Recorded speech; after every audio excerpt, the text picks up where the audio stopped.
Growing up in Pluckley is obviously fantastic. It's beautiful countryside. It's a very quiet, peaceful area. It's very rural. You can roam around the fields. Not a lot happens. We're very lucky. On the surface, Pluckley seems like a normal British village, quiet and picturesque, where the villagers visit church, play tennis and engage in local theatre.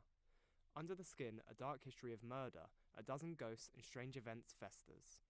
We interviewed 4 different people from Pluckley to try to come to terms with how someone lives their lives in the most haunted village in England.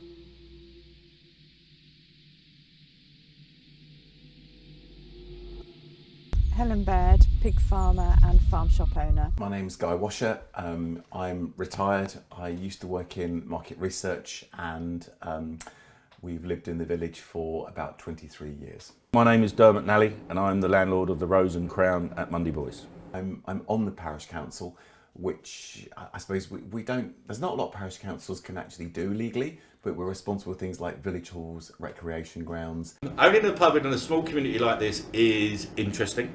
I always declare that I'm kind of Switzerland. I see nothing, I hear nothing, I know nothing that's going on, and I don't declare to be on to take sides with anyone.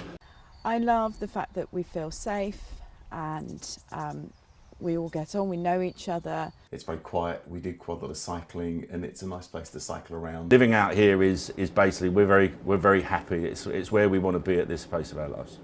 The stories of paranormal happenings have persisted for hundreds of years, most of them stemming from the mysterious Derrin family. The village's most notorious ghost, Lady Derrin, died in childbirth and haunts St Nicholas Church, searching for the unmarked grave of her unborn child. In 1989, the village was awarded the most haunted village in England by the Guinness Book of Records, leading to a growing number of ghost hunters flocking to the area. We do like to tell everyone it is the most haunted village in the country, so that probably backs it right up. I think the title's unfounded. Where those stories originated from, I don't know. It's just nice to be in a very famous book like that, I think, rather than worry about what the effects have been. Guinness Book of Records actually stopped using that as a category after Pluckley got awarded the most haunted village.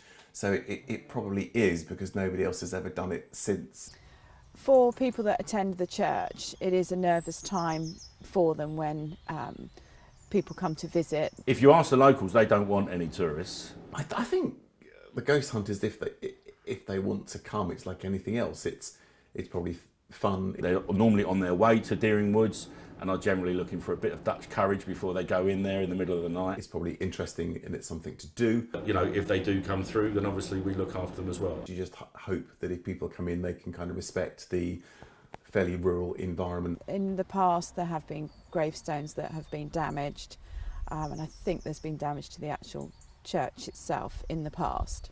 Obviously that sort of thing is not wanted and not encouraged at all. Despite claiming they do not believe in spirits, each of our subjects has a story about one. The experience of otherworldly goings-on seems to be nothing but a blip in a normal day. The Watercress Lady was an old gypsy woman that would smoke a pipe on the crossroads and now haunts a small bridge over a flowing stream. She died while setting herself alight with her own pipe. Despite being burnt to death, she is soaking wet in appearance.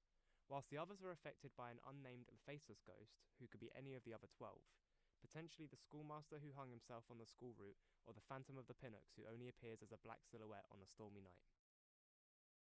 A number of people that have experienced strange goings-on that have told me about it, you kind of do believe them because they're not the sort of people that would make it up. And in fact, when somebody did tell me after some previous filming, I was really surprised when she said it. She said that she got followed most days by the Watercress Lady while she was walking the dog.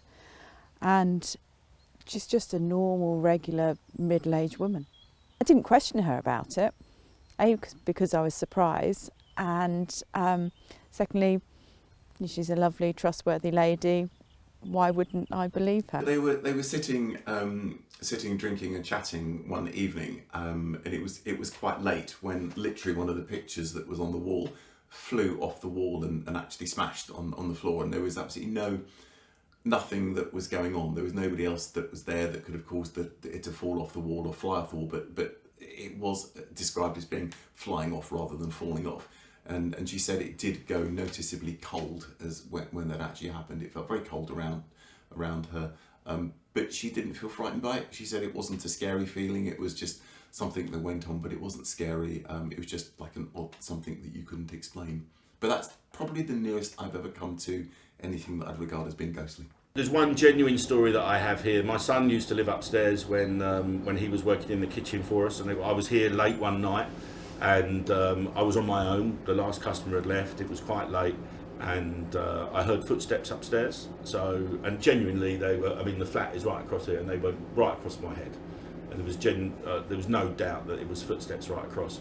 So I just sent him a message saying, "Oh, pub's empty. Why don't you pop down? We'll have a pint." And he messaged straight back and said, "I'm in Maidstone." So I thought, oh, burglars.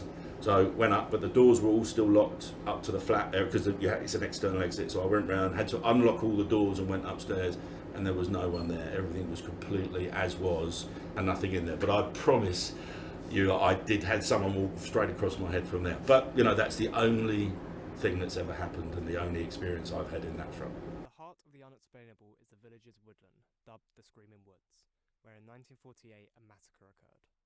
20 dead bodies were found in a pile with no obvious cause of death. Nowadays, throughout its tangling paths, the ghost of a lost soldier wanders alone and afraid. Many of the people who see him do not realise his blood is no longer warm. Our final subject, Michael, is a local forester trying to uplift the woodland area. He chose to conceal his face. I mean, this woods really is an ancient forest. It's been a forest for over 2,500 years. There's a Roman road runs through it. I mean, a lot of activity has happened here. Lots of things have happened here. But yeah, you know, whether those spirits can sort of hang out here or, you know, commune with people here is a different matter. A lot of people come down here Halloween, you know, or you know, Friday or Saturday night. People come down here and scream and shouting, you know, trying to light fires, not managing to light fires, burning plastic, you know, all sorts of negative kind of things. Like I said, it's an ancient forest. Man and women have been here working this forest for centuries, literally centuries. So we're just carrying on that sort of tradition in a way. Hauntings are when spirits or whatever are trapped or they're tormented, and you know, the forest are not trapped, you can wander off. Oak trees are quite malevolent, you know. They're quite dark, aren't they? You know, they always are. The oak forests are pretty imposing forests, if you like, you know. Some forests are very open and light, but oak forests are always quite dark.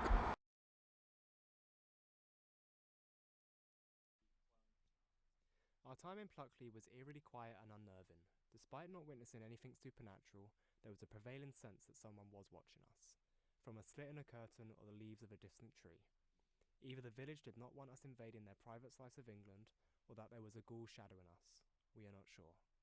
There is certainly a dark history within the bones of the graveyard and an empty feeling to the village. Whether or not Pluckley is truly haunted or just unlucky, we may never know.